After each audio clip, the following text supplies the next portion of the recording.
Hi, this is Ryan with Sound is the Way. I'm speaking to you now on a new microphone. It's pretty exciting. We're growing. Everyone's growing. Isn't this great to see? We're at a time now where I feel like it's so easy to tune in to the wonders of the world. There's so much distraction, but there's also so much opportunity to see how those patterns and weave and unfold in our lives. It's beautiful to see, even some of the perhaps more negative ones. Today I'm interested in talking about recognizing our gifts. Simply put, our gifts are us. It is the unique offering that we have and hold that we can then share with others, that we can co-create with, that we can intertwine with reality and others to create a new world every day. In recognizing our gifts, it's important to realize that they are common almost. They are, you don't really think about them as much. Like, that's just who I am. Right? Like, there is a sense that there should be some gifts that are better than others, right? We have this value structure and hierarchies. If you are a musician and you love classical music, you're not going to get the same amount of attention in general, unless you're Yo-Yo Ma or perhaps John Schmidt. Okay, there are a few famous ones, but as you are your Britney Spears, your Taylor Swifts, your Backstreet Boys. So there are hierarchies of gifts, and we think because some are so valued currently by our society that perhaps our offerings are less valuable. This is not the case. Everything is of value, everything is of merit, and our opportunities to share those gifts will reveal to us the inner nature of ourselves just a little bit more. For example, it's really small things a lot of the time. My wife has a gift for creating patterns in the carpet when she vacuums. Beautiful patterns. And it's a small thing. When I see it, I smile. It's like, okay, we can create art with everything we have. This creative force is all around us. It doesn't have to be some showcase.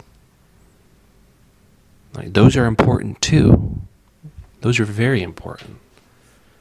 But those are generally a kind of a waystone of a future self that is more confident and comfortable in sharing our gifts.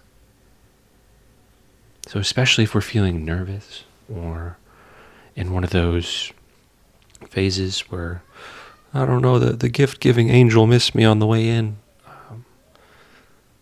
we have an opportunity now to sit with ourselves and just kind of be. Let it all go. Let all the externals go. And they'll come to you.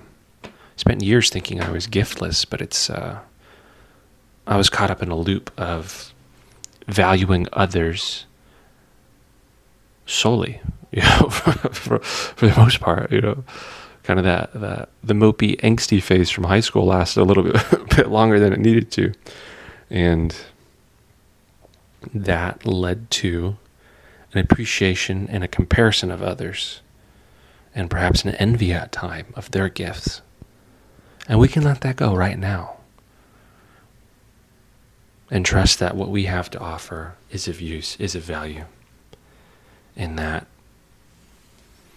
the moments that we're ready for those gifts to be seen will come. It's just a matter of fact. The more light you have, the more light there is to see by. And others will check you out. They'll see it. So chin up, We're doing okay. We're doing great.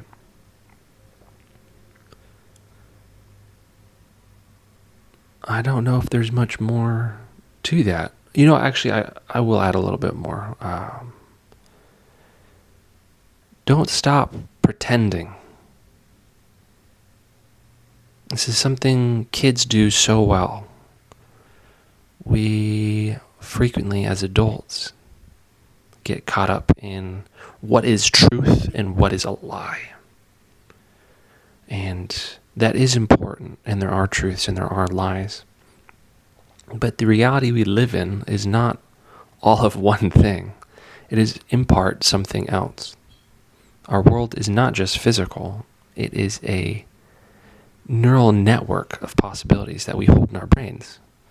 Like as you go to the store, you've mapped it out in your head first, so it exists within you before you go and see it, before you go to Trader Joe's and you get your pumpkin chai box and you make your little coffee teas at home. Okay? It's in you. The same is true with our gifts and our future potential. I think all success in the music industry, I've been thinking about this a lot, the music industry in particular, like the Beatles, for example. Anytime somebody would try to pin him down, why are you so great? And you could just kind of see it in his face. I can't remember the interview. It was a famous YouTube video for years. But basically, why are you so wonderful? How are the Beatles so great? And he's doesn't know how to answer that. It's just kind of a dumb question. I think it's because the Beatles for so long were pretending to be famous rock stars. And the second they started breaking up is when they took themselves seriously and started believing they were famous rock stars.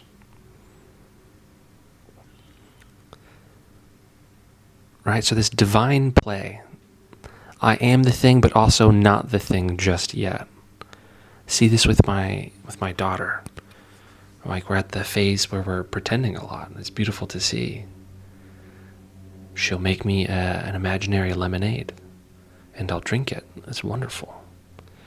But for me to stop and say, there's no lemonade there, you're lying, is perhaps one of the dumbest things that could be said. It's missing the game. And as we get older, we focus on what can be felt or is tangible, and what could be there is not felt as much. That lemonade in my hand.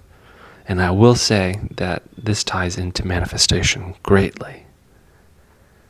That we can use our power of what is not there, perhaps we'd call this lying, and channel this into a moment or an experience, a potential reality in the future.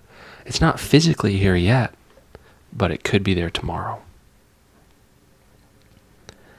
This, tied in with our gifts, will open up the world for us. We can pretend we're already on stage doing those things that we imagine doing, or that we are leading a group of individuals in intricate design, sewing or knitting. We are going to clean an entire ginormous building, a janitor association. Unite, we're going to do it. By pretending those things, whatever your passion is, your job, your love,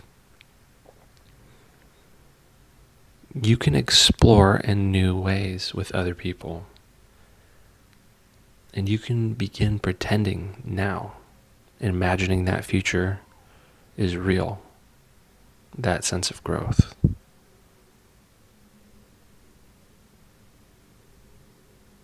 That's all I have for today. Thank you.